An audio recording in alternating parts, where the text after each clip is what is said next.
pocket. We want you to have it, want you to read along, because we're starting this series. The title of the book is Weird, because normal isn't working. Now, how many of you guys would agree with us that normal isn't working? We all get on the hamster wheel, right? We think, how many of you bought this bill of goods, right? Man, when we just have email, we're going to have so much free time because we're not going to have to mail letters to people. We're going to be able to scan stuff, send it back. No, now you just have this mountain of email that you never get through. It actually loaded your life up with something. Man, if we only could communicate when we weren't at our home with a landline. Cell phones, great. That's going to free up a bunch of time. Wrong. False.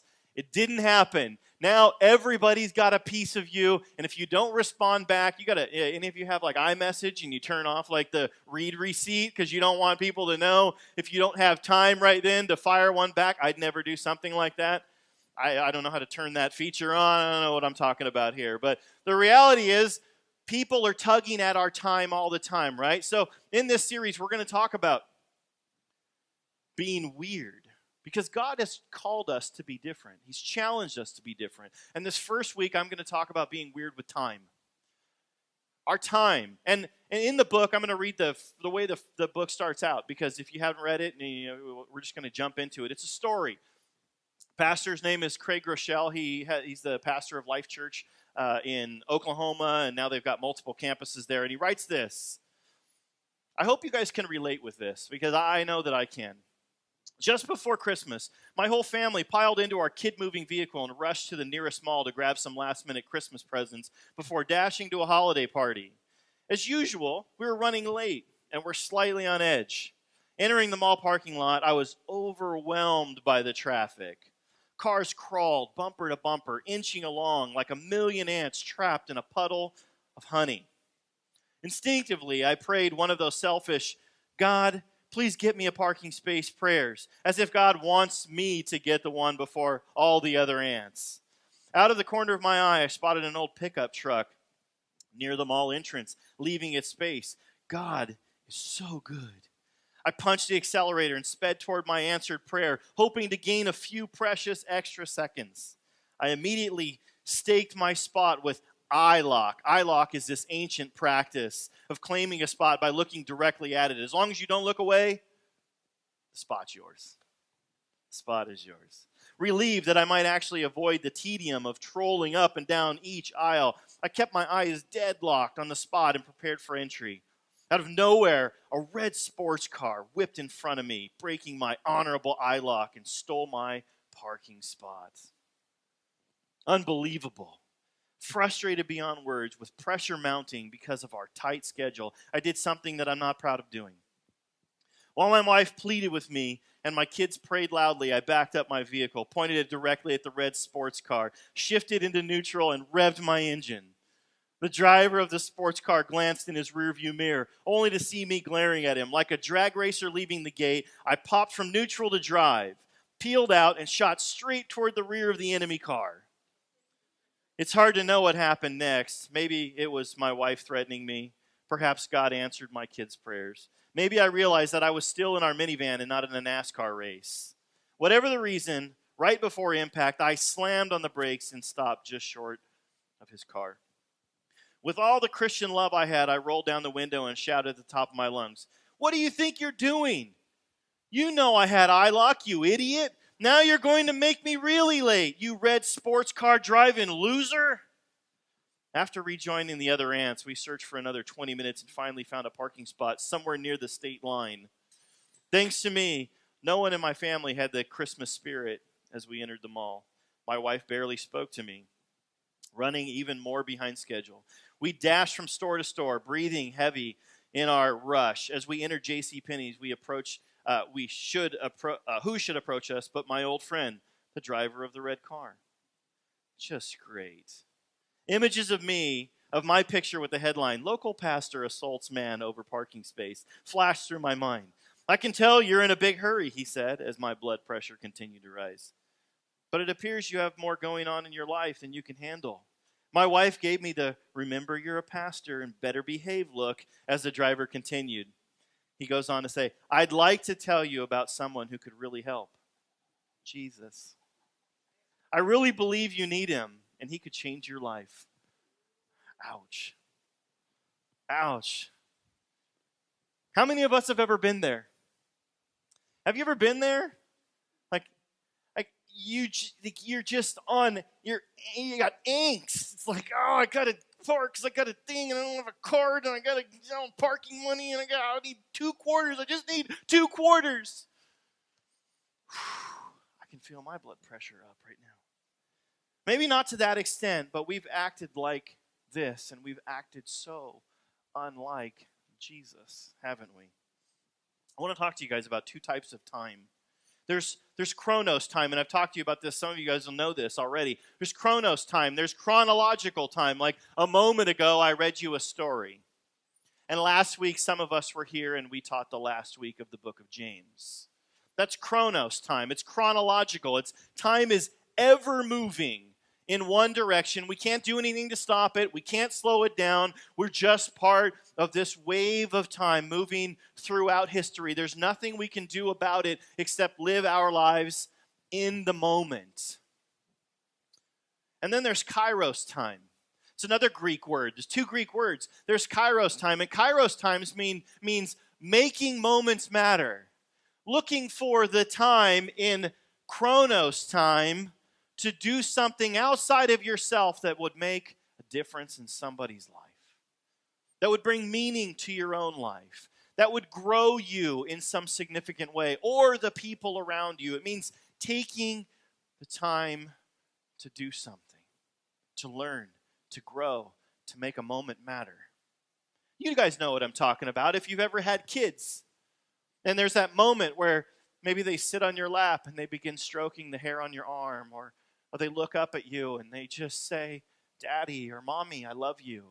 Or your selfish little child just looks up at you and says, thanks for my birthday present. I really like that, Daddy. Or they'll really break your heart when they say, Dad, I really love spending time with you. See, that's kairos time. That's the kind of time that Jesus is asking us to walk in, to making moments matter. See, the thing about time is that we all have the same amount each day. We all have 24 hours. I don't know how they came up with that. I'm not smart enough to understand. Don't need to be for illustrative purposes. We all have 24 hours. You ever find somebody and you say, hey, could you help me with this? And like, oh man, I'm just so busy. I don't have time for that. What they're really telling you is I don't want to make time for that. Because we all have time. It's just whether or not we choose or want to do those things. See, we spend time with people. We kill time. You ever been at the DMV? That's killing time. Yeah? Sit there for a couple hours, you're killing time. We have productivity time. There's time where you're, hyper-focused. I think that's probably a couple hours out of the day. You know, it's like usually in the morning, anytime after lunch, it's like, oh, man, shouldn't have had that burger. But In-N-Out is delicious, isn't it? So we all have the same amount of time. What we do with it, now that's a different story. What we do with this time that we choose to do with it is a different story. See, the worst kind of time is this. It's wasted time. Anybody have wasted time? Yeah, wasted time. You ever thought, man, I wish I had my day back. I wish I had that time back. Because the reality is, it never comes back. When you realize and you look back on the chronos time you had and you realize you could have done something better with that time. We all have the same amount of time. We're all doing normal things every single day, but the reality is normal isn't working. It's not getting us what we want. It's not making our relationships with our spouses, relationships with our friends. It's not growing our business anymore when we keep doing normal things. We have to be weird or abnormal with the way that we see time to get different results. If you want meaning in your life, you can't sit around and play an Xbox all day and think you're going to get meaning from chatting with your friends as you slay people in a first-person shooter game. You're not going to have meaning there. It's just not, you're not going to. You might enjoy the moment, but after you go, It's kind of like when you ate the burger, right? You're like, oh, that was delicious, but I wish I would have had the salad instead. Like I'm tanking here. So the worst kind of time is wasted time. I'm going to jump into a story in the Bible, and this story is found in Luke chapter 10. There's two sisters, Mary and Martha, and then there's Jesus, who hopefully we all know. It starts out this way. It says, as Jesus and his disciples were on their way, he came to a village where a woman named Martha opened her home to him. She had a sister called Mary who sat at the Lord's feet listening to what he said. But Martha was so distracted by all the preparations that had to be made. How many of you guys can relate?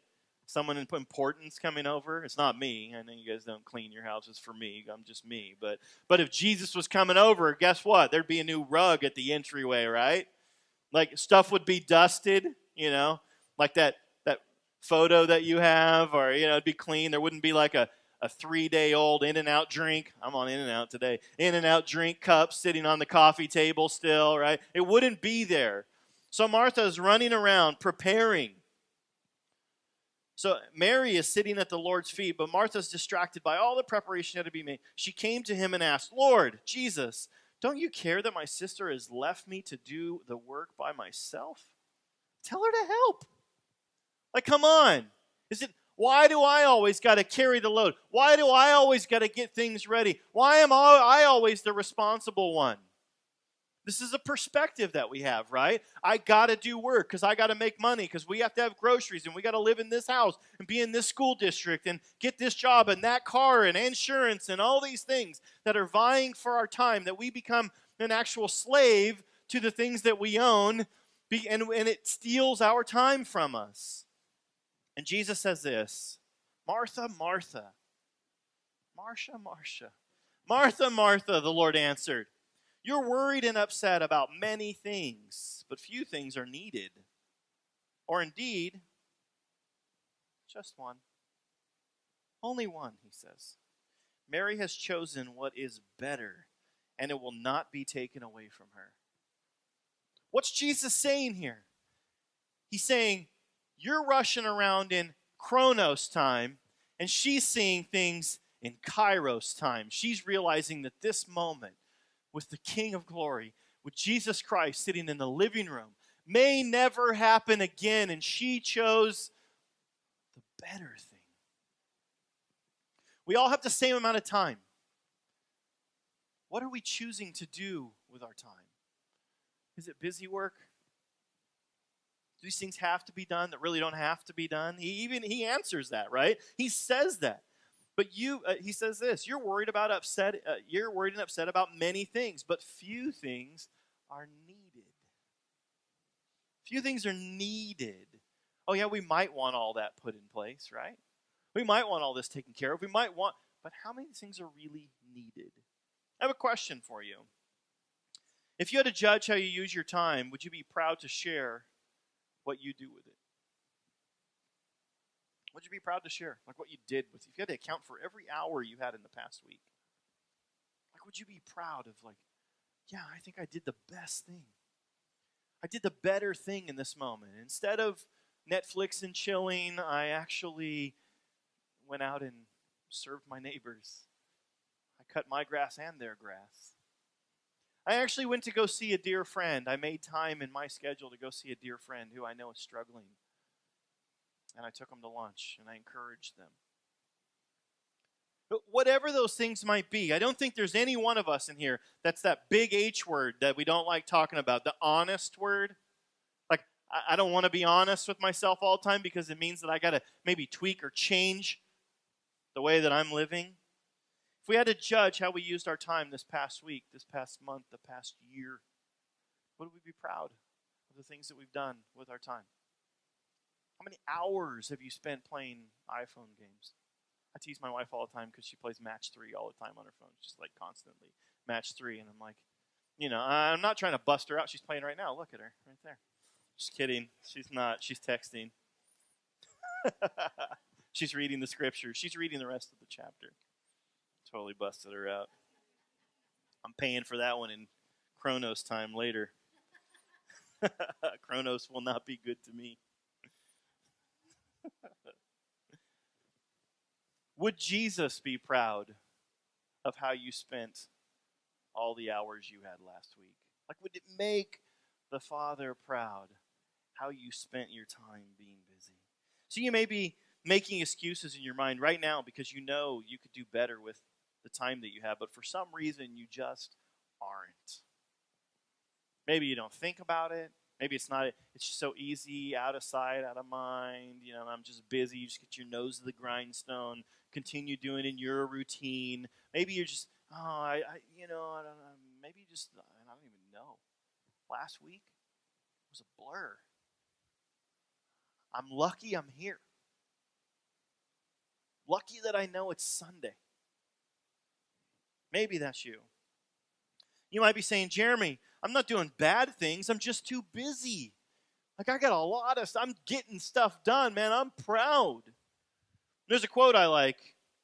It's actually in the book. It says, if the devil can't make us really bad, he'll make us really busy. Because you may not be corruptible.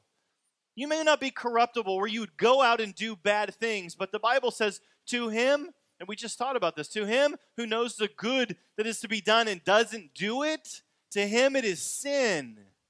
It's missing the mark. If you're not doing good things, God things, things you know in your heart that God is calling you to do, the little bit more, the taking time to make meaningful moments, if you're not doing those things, the reality is it's sin for you. You're missing the mark. And if the devil can't make you bad, he's going to make you busy. Why? Because to miss the mark, all you have to do is keep you distracted. You've done this. It's like Friday afternoon, right? That project was supposed to do for your boss, and you know he wants to have that conversation, but if you can distract him and keep him busy until like 4:30, you're like, we're not going to have the conversation until Monday morning if I can stretch this out. So we'll push it off, and I'll distract him, keep him busy. Phone call for you. Hey, did you follow up on that email? Remember that thing? Because you don't want to have that conversation. You don't want to have it. And Satan works the same way in our lives. He says, you know what? I realize I've tried to corrupt you, and that's too difficult. I'll just make you busy and make you think that you're doing good. Make you think that you're doing good. See, when we have no margin in our lives, when we're busy, we have no margin in our life, it stresses us out. It's the story that we just read. The reality is, if they had an extra hour to go to the mall and there was time, he wouldn't have been angry with that person who stole his spot. He may have just drove straight to the outer limits of the parking lot or the state line, like he said, parked his car, trekked on in. They could have sang songs on the way in. He wouldn't have ruined the attitudes of all of his children because that dude's got like 7 kids or, I don't know, he's got a bunch of them. And the whole family would have had a better kairos moment in that chronos time if we had a little bit of margin. How many of you could benefit from a bit of margin in your life? Like where events don't overlap on your calendar. Go ahead and sigh. It's okay. I'm going to let that one sink in. I like doing that. I did it last week. It kind of works. Let me ask it again. How many of you would benefit from times and events that were not overlapping in your life? Would you be less stressed? Would you maybe think of ways you could serve somebody else in those moments? Would you maybe be able to see that somebody else was stressed around you and you might be able to use your time to help an old lady out of a car? To hold the door open for somebody if you didn't have to rush in? Say something kind. Look into the eyes of the person serving you and say, you do that well? Encourage somebody along the way if you weren't so stressed out thinking about how you were going to get to the next thing and make everything that has to happen in your week happen for that week. Do you think you might be less stressed? Because when we're stressed, we respond in ways we don't like, don't we? Like we're not proud of, like Craig said, that story. He wasn't proud of it. He's not proud of that. Nobody's proud of the way that we act when we're stressed out. But we get pushed to the edge. You may say, Jeremy, I use my time to do my chores and take care of my responsibility. And I'd say, good. I'm glad you're taking care of your responsibility. You know what, though? Good is the enemy of great. And I believe Jesus wants us to live lives that are great, that are meaningful. He wants us to live it to its abundance and to the fullest. And we can busy ourselves doing good things, or we can pace ourselves, create margin so that we can become the great people that God is calling us to be. But you can't do that when you're stressed. When the water's here, there's no time to try to get out of the situation. It's when the water's here and you realize, you know what, I better be trying to figure out how to get out of this. I've got a bit of time. I know many of us feel like we're drowning. Rent's due and stuff's got to happen. I'm behind on that project, the one that we didn't want to have a conversation with our boss on Friday. That's reality, guys. That's the time that we live in. But it's because you don't have margin, and God is calling us to be people who have margin. You know the reality? One of the craziest things is in the church, if you get on a church staff and your church is all about going and getting people in the chairs and doing all those things, you know who has no time? Church staff. None. 0. 12, 14-hour days, 6, 7 days a week, on call like a doctor. You might think, oh man, those people, they just get to work at a church and they don't do nothing. The reality is that even the church has been trying to get after it like the world. It's not become weird, actually normal, and they're running just like the world to try to get more people in, but nobody's lives being, I'm exaggerating, lives are not being changed to the extent that they could if we had margin in the church. And we had time to build relationships and do those things that are meaningful. Have the conversation about, you feel like you're drowning? How can we help? Those things don't happen oftentimes. Yeah, you might say, I'm doing things. I'm doing good. Good is the enemy of great. When I say yes to good things, here's the reality. You say no to great things. When something good comes along and you're like, have you ever had something good come along and then you're like, oh yeah, I'll go with you to that thing, and then somebody comes along and they want to take you to your favorite sporting event and you're like, oh man, I already kind of committed. Like when we say yes to good things, we say no to great things. I want you to let that sink in. Like, I want to be a great dad. There are things that I do to be a good dad, but there are things that I could do way better if I limited the busyness that I have. And I said, you know what? Like, I talked to my wife. I said, you know what? I want to take my son camping. Just me and him. Fishing. Like, I want to show him how to bait a worm or a cricket or a little salmon egg or whatever on it.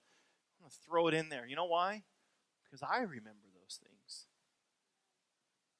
That time we have together is going to pay dividends when he's 15. And I'm trying to speak into his life, and he's like, hey, Dad, you never had time for me, remember? You were busy. Oh, ouch. How many of you are busy? I want to be a great dad.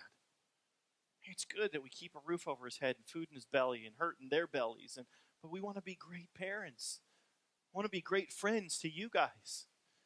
I want to lead you guys well. I want to be a great leader for you guys. I want to encourage you. I want to equip you. I want to do those things, but I got to have time to be able to do those things and model those so that you will then have time to do those things and model those. And then we look back and we have a culture of people who are doing great things for the kingdom of God. We're seeing things different. We're acting weird. We're going upstream like a salmon. And it'll feel like you're going upstream. But nobody's getting ahead being normal. Honoring people and loving something we could do that we do is greater than the things that we choose to do. Like when we take time to honor each other and give time to each other, it's greater than just being busy. Oftentimes I'll try to write out a card and send you guys a note. Why? Because I could text you, but texting is good. Getting a letter in the mail that took an extra minute is like really cool. I don't care how old you are. When you get a handwritten letter, how many of you guys mad when you get fooled? And you go there and you're like, oh, someone wrote me a letter. And you're like, dang it, it's a handwriting font. Nobody wrote me. It's a bank saying happy birthday, and they got that cool font and that cool printer. It looks like a ballpoint pen. Psych. It's great to get a note in the mail. Send each other notes in the mail. If you don't have time to do that, start with a text message. It's still great when you wake up in the morning and somebody's like, I'm praying for you, have a great day. Woo, cool. Someone's thinking about me, caring about me. Be that person. Take the time. Am I telling you to question yourself all the time? No. You don't have to question yourself all the time. I'm saying challenge and train yourself to discriminate between good things and the best things. And choose the best. Choose the best things in your life.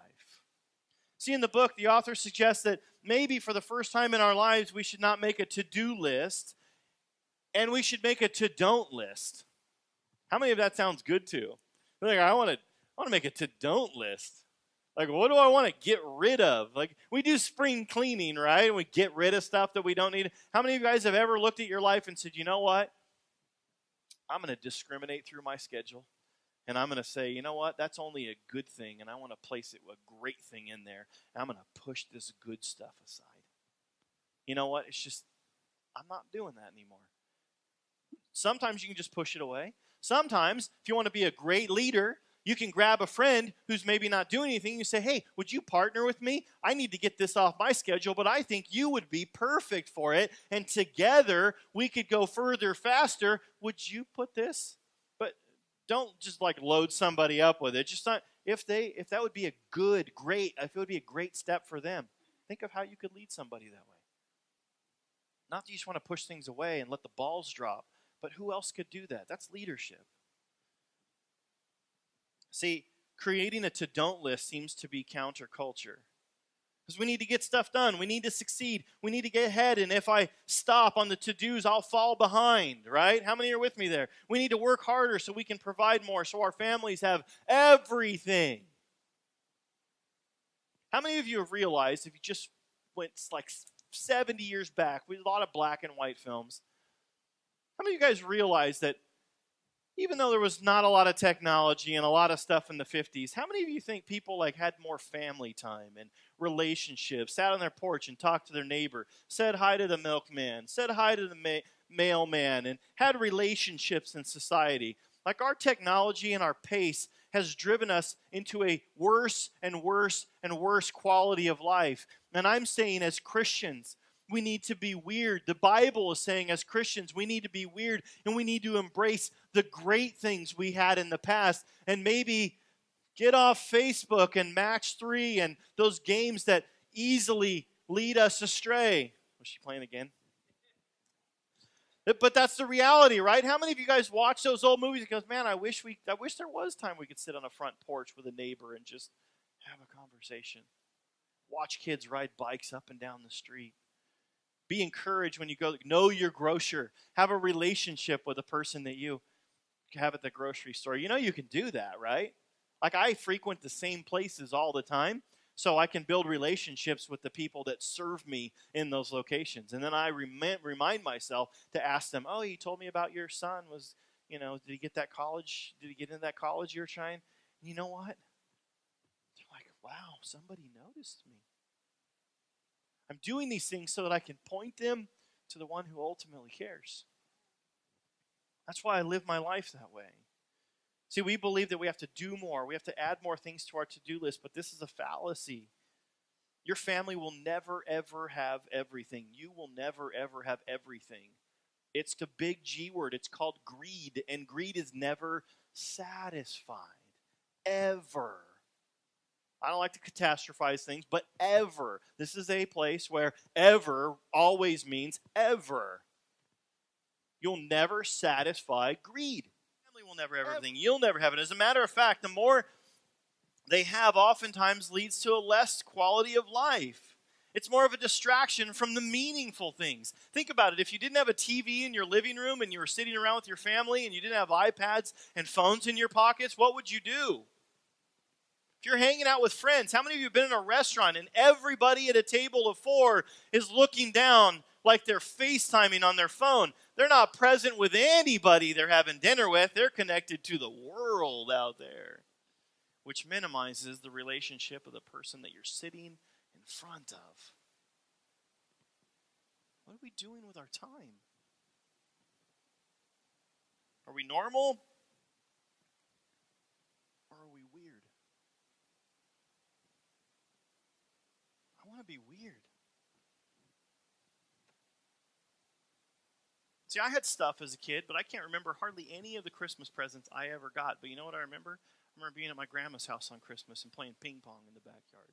I remember throwing a football in the street with my cousins. I remember being with people and eating food and all the smells and all the things that make me part of who I am. Those are the things that I remember. I remember going on camping trips. I remember being in a Dodge van driving literally across the nation. I don't remember what I played with or what I colored on. I remember it was long drives and it sucked. And my kids complain about not going down the street without an iPad. I'm like, seriously? It's like 4 minutes. That's a long drive. You don't even know a long drive. A long drive is when you have to sleep in the car and drive through the nighttime. That's a long drive. You don't even know how you have it. I'll get off my soapbox. Those are the things I remember, though. The camping, the moments we had, the time that my sister's hair caught on fire around a campfire, the telling jokes with my uncles, and the cool things like that, the things that really are meaningful to you, how you connect with individuals. It's not the stuff that I had. Those are all a distraction from the main thing. So maybe a to-don't is to not use your phone so much. I don't know. It's a problem for me. I'm not just throwing my wife under the bus. It's a problem for me. And now, like Apple has this thing called screen time on there. It'll tell you like how much time you spent per day, per week on your phone. Don't look at that. Actually, you should look at that. That should be on your to-do list. And then to put on your don't list is don't check it all the time and keep those numbers down. It tells you how many hours you're on social media, what percentage of the time you were on YouTube or Facebook or Instagram. It'll give you all those details. And you know what? You can look through there and go, woo, burn through about 30 hours this week. I don't have any time, but I was looking at this little screen. I was looking at that device. Maybe you need to turn down some work and choose to make time for people. Maybe you need to turn the TV off. Maybe there are hours in the day where you say, you know what? We don't have a TV from 4 p.m. to 9 p.m. Maybe that's important. Maybe you need to get off social media entirely. Maybe it's just stressing you out because politics are ugly, man. And that's like all there is on there. Like everything social media is doing, it's just amplifying like how bad we can be to one another. It's like in the world, we know people can be bad to each other. Social media takes that up and like cranks it up to a 30. And then everybody gets to see it and they get mad at that. Well, I can be outraged too. I can be mad. See, the truth is we don't need much. We need God and we need each other. That's what we need.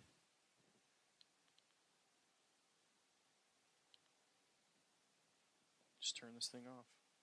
See, I don't even need technology. Don't even know how to use it. We don't need much. When we focus on those things, when we focus on God and each other, everything in our lives gets stronger. Our marriages get stronger. Our friendships get stronger. Our relationship with God gets stronger. What if your goal was, this is kind of counter what I'm saying, what if your goal was that the Bible app on your phone had more minutes per month than your Facebook viewing time? Oh, snap. That'd be, woo! Minimize one for something that's better. What if? Do you think we might change the lives of the people around us? I remember after we got back from camp, Daniel went to Royal Family Kids Camp with us this past year. And he and I were talking, and we were debriefing on that Sunday, I think, after camp. And he said, you know what? He said, I'm totally convicted. He said, because I went to this camp. And he said, all week long, I didn't have my phone. I ran around with these kids. I played in a pool with these kids. I got activity book with them. I sang songs with them. We did skits. We ate dinners without devices around. We chanted and we did these things that were fun at camp with these kids. And he said, I don't even do that stuff with my kids. And I said, I don't either. Not to the extent that we give to these foster children. And we should. My kids deserve that. Those kids deserve that. I love it when I actually do it. I took the time to throw a football in my backyard with my son this week. I loved it. And he loved it. I sat down and talked with Portia this week about the things that are going on in her life, and she opened up to me more than she ever has, and that is fantastic. And I didn't have my face in a phone. I wasn't on the phone. I wasn't just doing my thing. What would our lives be like if we invested our lives in each other like we do at camp? What would it be like? How tight would our relationships be here? How would your relationship with your spouse change? With your child who's like maybe pushing you away because they're a teenager? Maybe with a parent that there's frustration there. What if we loved and served like God is calling us to? What if we chose to do great things with our time and to live abnormally and to be weird rather than doing what everybody else does? Going all year long, not seeing a family member until it's Thanksgiving or Christmas time. What the heck's up with that? Like, really? We don't have enough time for people? I don't want to live in that world. I don't want to be a part of that world. Because I get devalued in that world. And you get devalued in that world. We just become angry and frustrated. And we're short with each other. And there's no depth of relationship to pull from. And it's killing us. Americans are some of the most unhappy people on the planet. And we got more stuff per capita than anybody else. Stuff don't make you happy. It doesn't. John 13:34 says this, and I'll close. Jesus said this. He said, "A new command I give you, love one another as I have loved you. So you must love one another. By this everyone will know that you are my disciples if you love one another." Can we be people that love each other with time? Can we give each other our presence when we're there? Can we be weird? We begin to be weird with what we do with our time. I know it's hard. I know there's stuff going on. I know we live miles away from each other. But let's do that. Can we commit to that? Let's bow our heads. Lord Jesus, I thank you that your scripture, I thank you that your words 2,000 years later are so pertinent to the lives that we live. The world has changed so much from when you were walking on this earth with sandals, and now today I walk on earth with sandals. And yet your word is still truth, it's still right, it's still great. And if we put it into practice, we can have the joy that you promise. We can make a difference like nobody else. God, if we're weird, if we're abnormal, if we swim upstream, lives will be changed because of your greatness and what you do when we love each other and we serve each other. We ask all these things in your name. Amen.